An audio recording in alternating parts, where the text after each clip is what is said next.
நம்ம தலைவர் super star Rajinikanth அவர்கள் இளையராஜா அவர்களுடைய ஃபங்க்ஷனுக்கு கிளம்பும்போது, அதாவது போயஸ் கார்டன்லேருந்து கிளம்பும்போது பார்த்தீங்கன்னா, தலைவரோட காருக்கு முன்னாலும் போலீஸ் கார், பின்னாலும் போலீஸ் கார் போகுது.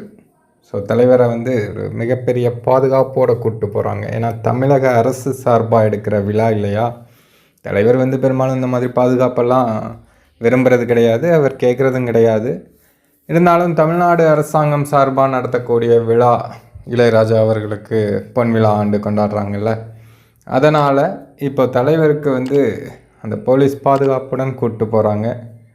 நிறைய பத்திரிக்கையாளர்கள் வந்து தலைவர் ஏதாவது பேசுவாங்க அப்படின்னு வெயிட் பண்ணிகிட்டு இருந்தாங்க. தலைவர் தனியாக வந்திருந்தாங்கன்னா ஏதாவது பேசிட்டு போயிருப்பாங்க. பட் இப்போது அரசாங்கம் சார்பாக அரசாங்க விழாவுக்காக போகிறதுனால தலைவர் வந்து எதுவும் பேசலை. எல்லாருக்கும் வணக்கம் சொல்லிவிட்டு கையை மட்டும் காட்டிட்டு போயிட்டாங்க. தலைவர் வந்து அந்த விழாவில் என்ட்ரி ஆகும்போதும் தலைவருக்கு வந்து உற்சாக வரவேற்பு கொடுத்துருக்காங்க. இன்னும் கொஞ்ச நேரத்தில் தலைவர் ரஜினிகாந்த் அவர்களுடைய ஒரு சிறப்பான தரமான ஸ்பீச்சை கேட்க போகிறோம். தலைவர் என்ன பேசுகிறார் அப்படிங்கிறத பார்த்துட்டு மீண்டும் அதை பற்றி உங்கள் கூட ஷேர் பண்ணுறேன்.